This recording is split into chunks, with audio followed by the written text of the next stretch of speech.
A paz do Senhor, irmãos. Gostaria de ler com você, em Lucas capítulo 8, o verso 22, esse texto em que Jesus acalma a tempestade. O versículo 22 diz assim: Certo dia Jesus subiu num barco com seus discípulos e disse: Vamos para o outro lado do lago. Então eles partiram. Enquanto estavam atravessando o lago, Jesus dormiu. Um vento muito forte começou a soprar sobre o lago e o barco foi ficando cheio de água, de modo que todos estavam em perigo. Aí os discípulos chegaram perto de Jesus, o acordaram, dizendo: Mestre, mestre, nós vamos morrer. Jesus se levantou, deu uma ordem ao vento e à tempestade. Eles pararam. Tudo ficou calmo. Então ele disse aos discípulos: Por acaso vocês não têm fé? Mas eles estavam admirados e com medo, e diziam uns aos outros: Que homem é este? Ele manda até no vento e nas ondas, e eles obedecem. Fiquei pensando hoje, das vezes em que a gente assiste o Big Brother e a gente fica fazendo crítica às pessoas que participam daquele programa.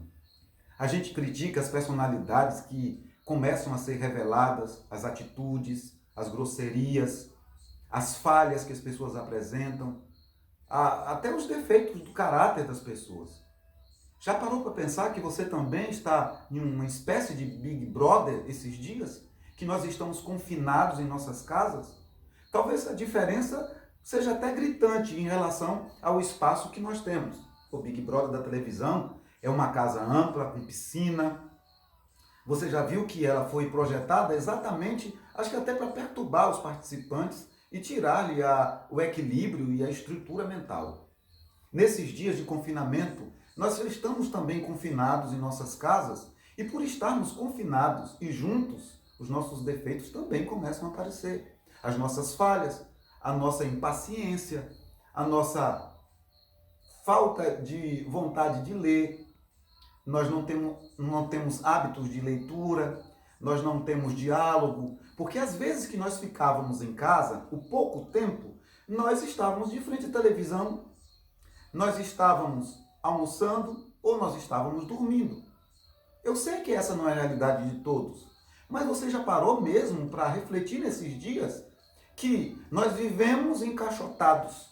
A maioria de nós nem uma planta cultivamos.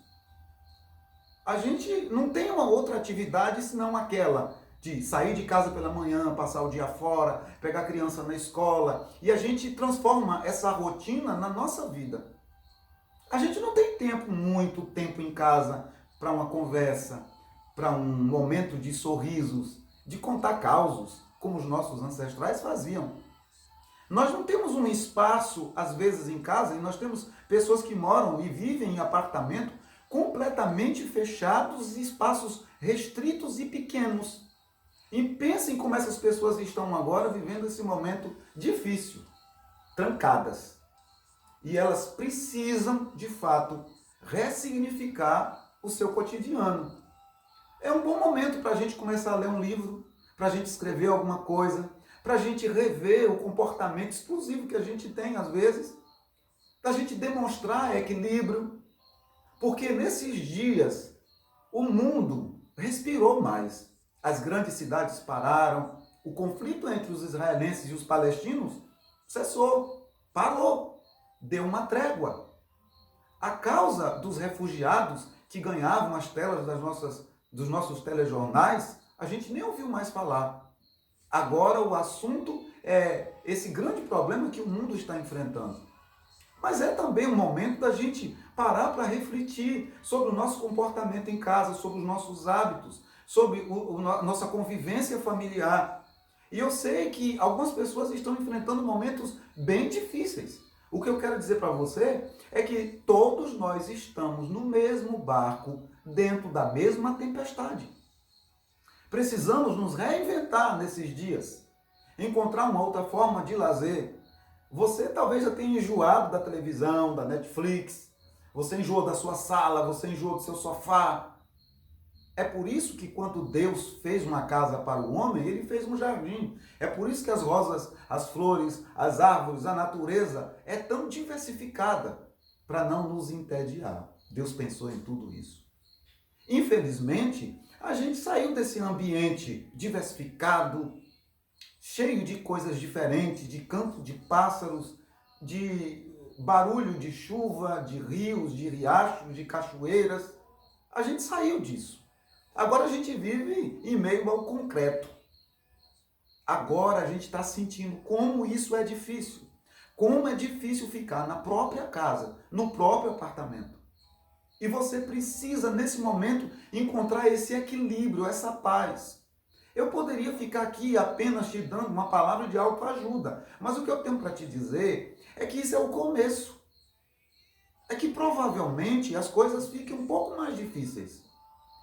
Esse é um tempo em que a gente devia estar reconhecendo erros, fraquezas e pecados. É tempo do povo de Deus confessar pecado, é tempo do povo de Deus voltar-se para o seu trono, pedir perdão, rever conceitos e valores. Pense nisso. Nesse texto, Jesus sai com os discípulos num barco e a tempestade se levanta. Provavelmente, quando a água começou a cair no barco, a encher o barco, eles, pescadores experientes que eram, começaram a tirar a água, mas não deram conta. Todos nós começamos e podemos fazer alguma coisa nesses dias. Às vezes, manter a calma, ler um livro, conversar, assistir alguma coisa, cultivar uma planta, caminhar dentro de casa, fazer um culto doméstico, aproveitar para discutir um texto bíblico, coisas que a gente não tem costume de fazer, coisas que praticamente passam despercebidas por nós. Porque o culto do templo tinha virado também parte da nossa rotina que a gente fazia e que alguns de nós estavam achando já entediante também.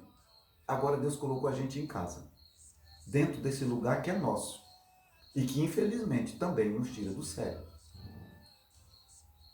A gente pode começar a tirar água desse barco, mas a gente não vai dar conta. É preciso despertar Jesus, porque muitas vezes ele está adormecido em algum cômodo da nossa casa ou da nossa vida. Ele tem poder para acalmar as tempestades, para acalmar as forças da natureza. Mas a gente não pode esquecer que esse momento que nós estamos vivendo, em que o mundo parou, é uma permissão divina. É Deus agindo no mundo e dizendo que o mundo está pesado por conta das ações maléficas dos seres humanos. É uma lição para nós, é uma mensagem poderosa para nós. Portanto, meus irmãos, a água invadia, os discípulos despertam Jesus e Jesus dá uma ordem. Jesus fala com a natureza. Eles estavam com medo de morrer, nós também estamos. Eles estavam em pânico, alguns de nós também. Eles estavam ansiosos, porque não viam saída, estavam presos naquele barco e não havia uma ponte, não havia um salva-vida, não havia colete salva-vida, não havia nada. Só podiam contar com Jesus. Talvez a gente, nesse problema, a gente só possa contar com ele. Enquanto os cientistas não conseguem uma cura, uma vacina, enquanto essa água não é retirada, a gente vai ter que confiar nesse Deus que está na nossa vida. A gente vai ter que clamar a ele, entendendo que para ele nos dar uma resposta concreta e eficiente ou eficaz, é preciso que haja fé em nós. E é por isso que, despertado, Jesus vai dizer aos discípulos: vocês não têm fé? A minha palavra para você hoje é a mesma pergunta de Jesus. Nós não temos fé? Nós não temos paz? Nós não entendemos e não conseguimos discernir esse tempo e essas coisas? Nós não sabíamos que, apocalipticamente, as coisas vão e tendem a piorar? Falando sobre o tempo do fim, Jesus chega a dizer que naquele dia, quem estiver no monte não desça, quem estiver no telhado não desça, quem estiver dentro da casa não saia. Você já leu e conhece todas essas passagens. Costumamos até amedrontar pessoas citando esses textos. Mas agora nós estamos vivendo esse texto. Preste atenção. Eles vão dizer: que homem é este que manda até no vento e nas ondas? E lhe obedecem. Jesus pode mandar e este mal, essa epidemia, vai obedecer. Mas ele ainda não mandou. Ele ainda não entendeu que é o tempo de parar essa epidemia, essa pandemia. Porque mais do que parar a pandemia, era preciso parar os seres humanos. Era preciso nos fazer parar. Era preciso que você e eu parássemos, refletíssemos sobre o nosso cotidiano, sobre nossa vida, sobre a nossa correria, sobre a materialidade que havia tomado conta dos nossos corações. Eu sei que a maioria está preocupada ainda com o ter, com as coisas materiais, com os seus bens. Presta atenção. A gente pode depois até negociar dívida, a gente pode se levantar das cinzas, reconstruir casas e vidas. Mas quem morreu não será trazido de volta assim. Vidas perdidas são vidas perdidas. Observe o que está acontecendo na Itália. A tragédia se instalou por lá. Nós estamos tentando evitar. Não é fácil. Não é fácil você ficar confinado. Mas a gente assiste o Big Brother o tempo todo, fazendo críticas, analisando pessoas e achando que a gente deve votar, colocar ou tirar fulano do paredão. Olha, nós estamos agora também em casa, alguns de nós deveriam ir para o paredão. Alguns de nós, se tivéssemos sendo assistidos, com certeza seríamos tirados da casa. Mas Deus quer que cada um de nós, antes que saia das nossas próprias casas, dessa quarentena, antes que a gente reinicie o nosso culto no templo, Ele quer que a gente restaure o altar das nossas casas e das nossas famílias. Que Deus te abençoe nessa noite. Que Deus nos fortaleça nesse tempo. E que você compreenda que está todo mundo no mesmo barco e na mesma tempestade. E que só Jesus Cristo pode e tem poder para acalmá-la e para questionar em nós mesmos onde está a nossa fé. Vamos orar? Nosso Deus, nosso Pai, abençoa esta pessoa que está assistindo esse vídeo e que necessita, meu Pai, nesta hora, de paz, de consolo, de força, para que essa tempestade passe e que esta pessoa saia de casa e veja um mundo diferente, e veja a vida de uma forma diferenciada, e que se veja também diferente. Seja conosco, nos ajude a entender as lições que esses dias e esses eventos querem nos trazer.